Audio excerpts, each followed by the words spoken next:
بسم اللہ الرحمن الرحیم۔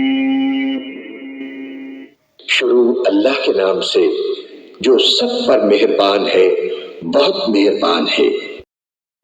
حضور اکرم صلی اللہ علیہ وآلہ وسلم نے ارشاد فرمایا، جس شخص میں یہ 3 باتیں ہوں گی وہ ایمان کا مزہ پالے گا۔ ایک یہ کہ وہ شخص جسے اللہ اور اس کا رسول ان کے ماں سوا سے زیادہ عزیز ہوں، اور دوسرے یہ کہ جو کسی بندے سے محض اللہ ہی کے لیے محبت کرے، اور تیسری بات یہ کہ جسے اللہ نے کفر سے نجات دی ہو، پھر دوبارہ کفر اختیار کرنے کو وہ ایسا برا سمجھے جیسا آگ میں گر جانے کو برا جانتا ہے۔ صحیح بخاری حدیث نمبر 21۔ حضرت محمد مصطفیٰ صلی اللہ علیہ وآلہ وسلم نے فرمایا، جب جنتی جنت میں اور دوزخی دوزخ میں داخل ہو جائیں گے، اللہ پاک فرمائے گا، جس کے دل میں رائی کے دانے کے برابر بھی ایمان ہو، اس کو بھی دوزخ سے نکال لو۔ تب ایسے لوگ دوزخ سے نکال لیے جائیں گے اور وہ جل کر کوئلے کی طرح سیاہ ہو چکے ہوں گے، پھر زندگی کی نہر میں یا بارش کے پانی میں ڈالے جائیں گے۔ اس وقت وہ دانے کی طرح اگائیں گے جس طرح ندی کے کنارے دانے اگاتے ہیں۔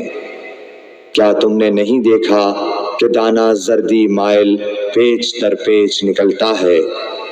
صحیح بخاری حدیث نمبر 22۔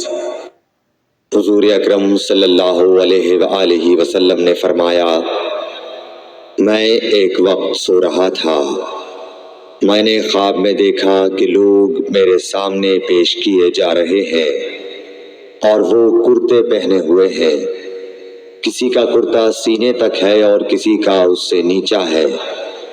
پھر میرے سامنے عمر بن خطاب لائے گئے، ان کے بدن پر جو کرتا تھا اسے وہ گھسیٹ رہے تھے، یعنی ان کا کرتا زمین تک نیچا تھا۔ صحابہ رضی اللہ تعالی عنہ نے پوچھا کہ یا رسول اللہ اس کی کیا تعبیر ہے؟ آپ نے فرمایا کہ اس سے دین مراد ہے۔ صحیح بخاری حدیث نمبر 23۔